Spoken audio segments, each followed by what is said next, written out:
important meeting and an important discussion that we are about to have. The CRPF came in this area earlier because of many law and order situations in the northeast. And while the CRPF is a very integral part of the entire law and order situation and overall law and order arrangements that we have for the state, there are, of course, overall concerns, and the fact that they never were given a permanent site led to this temporary site becoming kind of a long-term permanent location for the CRPF. And the purpose for which this land was initially identified could never be ultimately taken up. So in between all of this, there have been some concerns and some issues that have been raised up by the locality also. And time and again, there have been different situations where the entire situation got a bit strained, I should say. And hence, this has been going on and on for many months, many years and decades, I'm sorry. So therefore, after discussion with a lot of the local leadership, local MDC, and with the Rangbah Shnongs, and of course with the CRPF and the police department and the home department, we figured out how to, we discussed and we tried to figure out how we could kind of find a solution to this entire kind of a situation in a phase-wise manner, where we could have more or less a win-win situation for everyone. And that's when this discussion, almost about a year and a half back, we started a discussion with all the stakeholders that were involved. And while we went forward, the CRPF had requested and said that for so many years, the CRPF has been giving dedicated service to the state, and hence they've always wanted a permanent location, but the state government was never able to give them a permanent location. And hence the discussion started with that if a permanent location is given, then for CRPF also it makes complete sense to slowly and steadily shift most of their different companies which are present in different parts of Shillong city and put them in a permanent site. And of course, the normal deployment of manpower for normal law and order situations are there, which is bare minimum. But the overall place and the overall camp would be something then that would shift to a permanent location. And hence, we felt that and we realized that if that is done, then we will be able to ensure that most of the areas in which the CRPF presence is there, and they are in all different locations scattered, all in temporary locations, all in very dilapidated conditions. And even CRPF is in a way facing a lot of challenges and difficulties because the living conditions in these camps also are not that good. You know, it made a lot of sense to then finally figure out on how we could give a permanent location, and then we would construct, and of course CRPF would construct a proper camp and proper stay and barracks and everything for their manpower, which would be of course something that would be a win-win situation for them. And at the same time, the shifting of the camps from these locations would then allow the government to take up more different kind of important social activities, cultural activities, youth-related activities in those localities where the camps were present, and utilize those lands for different kind of productive purposes for the state and the people. And hence this entire exercise started. And at the same time, we as a government, we have been working towards figuring out how we can decongest the city in the long run.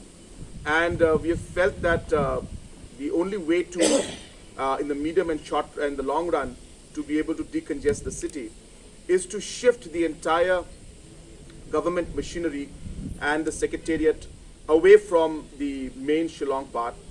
And hence the process of a new administrative city, also the discussion started in that line. And after looking at different locations and different areas even purchasing a lot of land also in order to build it up, we realized that it cannot be too far away from the current city also. So therefore, some plans were made to shift it to Mopadang area and way out in the side of the bypass of Shillong. And though we can shift some bigger offices in terms of offices of different agencies and departments, but the main secretariat will have to be somewhere closer. And hence, then again, the process started of us looking at identifying areas and lands where we could then finally shift the secretariat and the main offices and also the main bungalows of officials, of ministers, MLAs, somewhere that is closer to Shillong but away from Shillong, and somewhere which is closer to the new assembly and the new Shillong township, which is already coming up. And hence the process of actually then looking at the lands available with the government of Meghalaya, the process started. And we realized after studying the entire map that if we are able to mix and match and shift certain areas, take certain lands from certain departments back, give other departments land in some other location, we were able to come up with a land of contiguous land of about 150 acres and another plot of about 90 acres just next to the IIM Shillong. So in IIM would be in the center, and on both sides there was 150 acre on the left side and about 90 acres on the right side. So that's about 240 acres land was identified where we could possibly shift the secretariat and the main offices. And from security point of view and everything, we further went on to realize that while we are looking at land for the CRPF, hence in this 240 acres of government land where we are planning to shift the secretariat and the different government official bungalows, that the CRPF, if it is in that location, so hence, as I said, the secretariat will be there, all the government major departments, offices will be there, and the chief minister's bungalow, all the other ministers' bungalows, all the senior officials' bungalows will be there, right there next to it, that if CRPF comes in, then from a security aspect also, then it makes a lot of sense.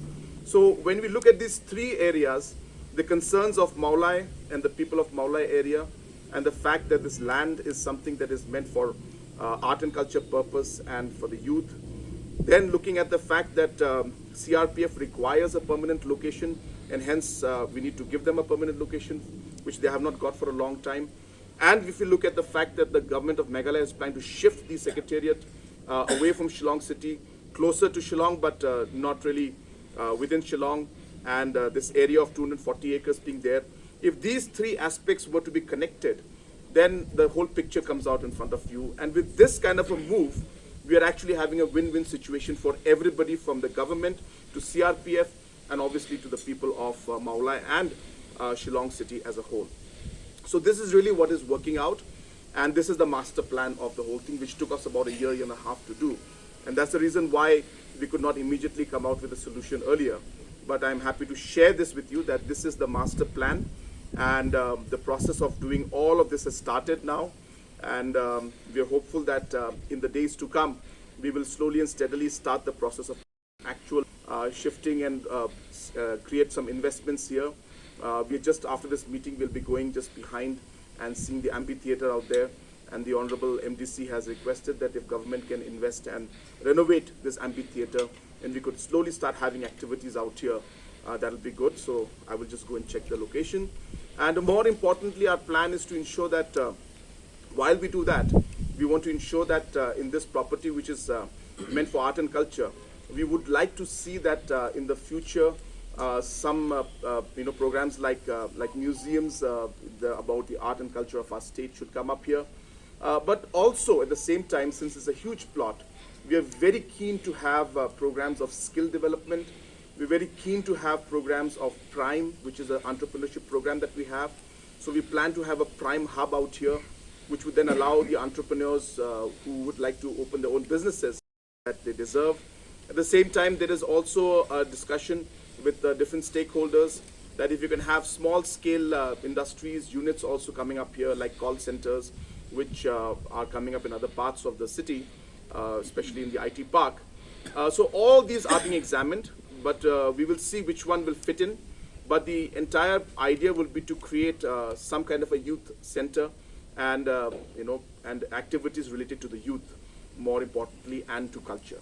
And of course, we will discuss with the headmen and with local representatives before we take a final decision on which activities would be most desirable by the people of the locality and the area. But while we say that, obviously, as a government, law and order also is something that we can't compromise on. And it's important that the government has presence of the law and order machinery, and therefore there will be that presence, in the required numbers in different areas that are there, which of course we will work out. Those areas and numbers are not with me right now, but we cannot compromise on law and order also. So therefore, law and order will be an integral part of the entire plan and policy, and the strategy will take. But as I said, the overall picture of this particular plot and ensuring that we're able to utilize this in the best manner for the benefit of the people, that will of course be taken forward. But as I said, factors like time, how to move forward in it, ensuring that the land is immediately has been handed over. They have to take permission from MHA as to approve it. So that process is taking some time, but we expect that it should be done very, very soon. And of course, then we have to also see the infrastructure that the CRPF will have to create in order to shift the manpower that is required to be shifted. So all these plans have to be worked out in the short run and the medium, short term and the medium term. And those areas are something that, of course, we cannot give a specific date that will happen on this day or that day. But of course, we will see that slowly. We will see that some of the manpower that is there in those areas also, they will require some people to shift. So we will see that process also happening. I would like to, of course, came in 1978, so that's 44 years back, and hence it is not something that can happen like overnight. So the plans and the programs are in place, and we are already working towards ensuring that this does go to its logical conclusion. But I request that everybody should work together. We need the cooperation of everybody to make this possible, and to ensure that there is a win-win situation for everyone. And at this point in time, I would like to thank Madam Sonal Mishra ji, our IG, who has been very, very cooperative in this entire discussion. And without her involvement and without her stand and the entire support that she gave, I don't think we'd be able to come to this point.